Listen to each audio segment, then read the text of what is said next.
আমি আমার একেবারেই প্রান্তিক একজন মানুষ হিসাবে আমাদের যে আলোচনাগুলো এখানে আমরা দেখি অনেক সময় মাঠের যথাযথ প্রতিফলনটা এখানে হয় না।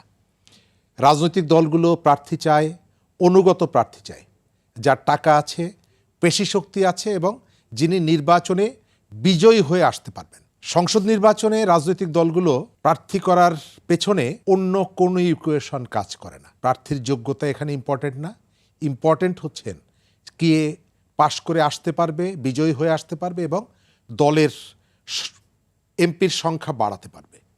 এবারের নির্বাচনেও যদি আপনি প্রার্থী মনোনয়নটা দেখেন, এটা স্পষ্ট যে আমরা মাঠে অথবা মিডিয়াতে যত আলোচনাই করি না কেন, আমাদের প্রার্থী মনোনয়নের ক্ষেত্রে ওই যে বিজয়ী হয়ে আসার প্রার্থীর সক্ষমতা, আর্থিক সক্ষমতা, পেশি শক্তি, তার প্রভাব, এই বিষয়গুলো কাজ করছে।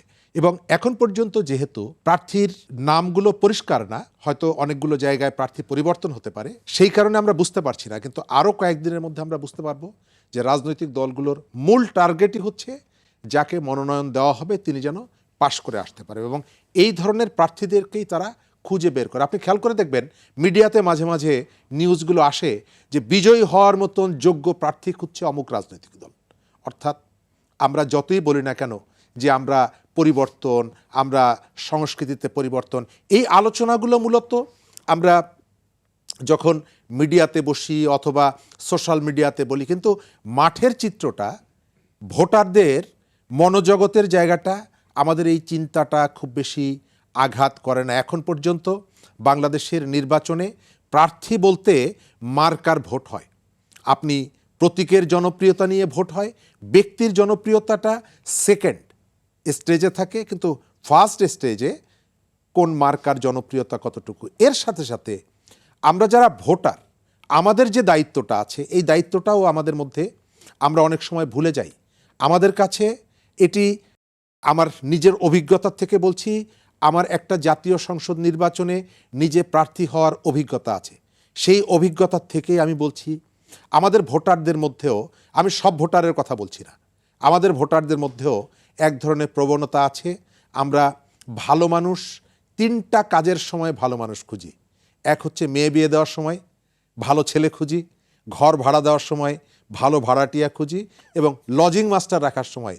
এর বাইরে আমি আপনাকে উদাহরণ দিয়ে দেখাতে পারবো যে আমরা নতুনকে গ্রহণ করার ক্ষেত্রে আমাদের মধ্যে এখন পর্যন্ত একটা দোদুল্যমানতা আছে, এখন পর্যন্ত এক ধরনের ভিন্ন ধারণা আছে। আমরা অনেকগুলো জায়গা, আমাদের প্রতিবেশী ভারতে আন্না হাজারে তিনি যে দুর্নীতি বিরোধী আন্দোলনটা শুরু করেছিলেন, সেই আন্দোলন দিয়ে যাত্রা শুরু করেছিল আম আদমি পার্টির অরবিন্দ কেজরিওয়াল।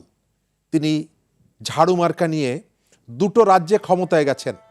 আপনি খেয়াল করে দেখবেন আমাদের এখানে চলেন আমরা একটা ঝাড়ু মার্কা নিয়ে একটা নির্বাচন করতে যাই, আমাদেরকে অনেকেই বলবে এরা পাগল হয়ে গেছে, এদেরকে তাড়াতে হবে। অর্থাৎ গণতন্ত্র শুধুমাত্র রাজনৈতিক দল অথবা প্রার্থী এর উপরে নির্ভর করে না। গণতন্ত্রকে প্রাতিষ্ঠানিক রূপ দেওয়ার জন্য আমাদের যে পরিবর্তনের আকাঙ্ক্ষা, স্বপ্নগুলোকে, এটাকে যদি একেবারে পূর্ণাঙ্গ রূপ দিতে হয়, তাহলে আমাদের এখানে ভোটার, তাদেরও একটা সচেতনতা দরকার। এই যে দলের প্রতি আনুগত্য, প্রতীকের প্রতি আনুগত্য, সেই জায়গা থেকে বেরিয়ে আসা দরকার।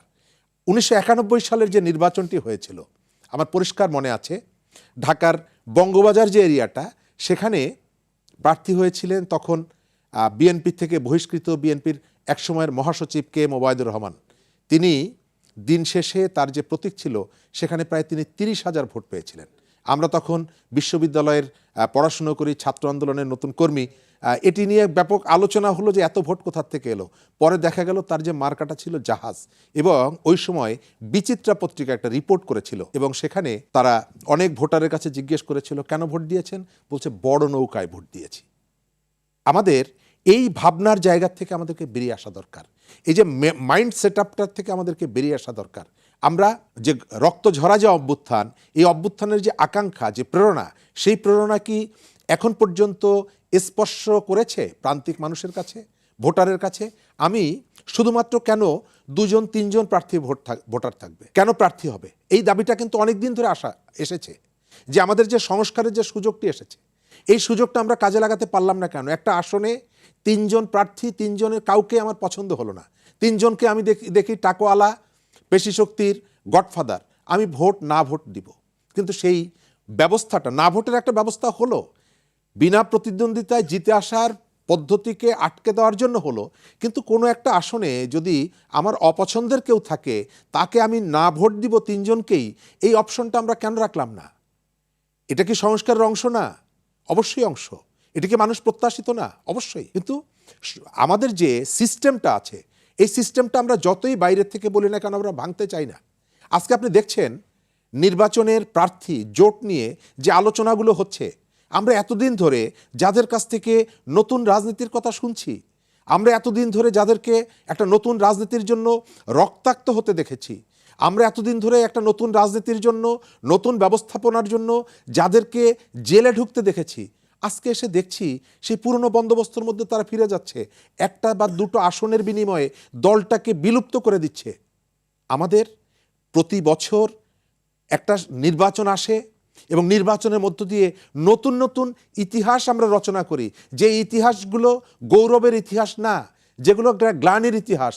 এত বছর ধরে একজন একটা রাজনৈতিক দল করলো, ভোটের সময় এসে একটা প্রতীকের বিনিময়ে তিনি একটা দলে যোগ দিয়ে দিলেন। তাহলে তাকে অনুসরণ করে, তার ওই যে স্বপ্নটাকে কেন্দ্র করে যারা এতদিন তাকে কেন্দ্র করে আবর্তিত হলেন, যারা রাজনীতিটা করলেন, তাদের কারোর সাথে কি আলোচনা করলেন? না। একটা বড় দল অথবা বিজয়ী হওয়ার মতন সম্ভাবনা আছে, এই ধরনের একটা দলের থেকে যখন প্রতিশ্রুতিটা এলো, তিনি সঙ্গে সঙ্গে পাল্টে গেলেন। এবং আমরা যাদেরকে গ্রহণ করছি, আপনি দেখেন আমরা রাজনীতিতে পরস্পরকে ঘায়েল করার জন্য চেষ্টা করছি। আমাদের এখানে যত ধরনের রাজনৈতিক সমালোচনা আছে, তার একটা বড় সমালোচনার জায়গা হলো গত 1.5 দশক কে কার সাথে ছিল, ফ্যাসিবাদের সাথে কে ছিল, স্বৈরাচারের সাথে কে ছিল। এবং এটিকে আমরা নির্ধারণ করতে গিয়ে আমরা আমাদের নিজেদের জায়গা থেকে সরে যাচ্ছি। 24-এর যে আমি ডামির যে ভোট, সেই ভোটে যিনি বিজয়ী হলেন ব্যারিস্টার সুমন, আওয়ামী লীগের শেখ হাসিনার দোসর, রাইট, আমি তাকে শাস্তি দিব, তার বিরুদ্ধে যে অভিযোগ।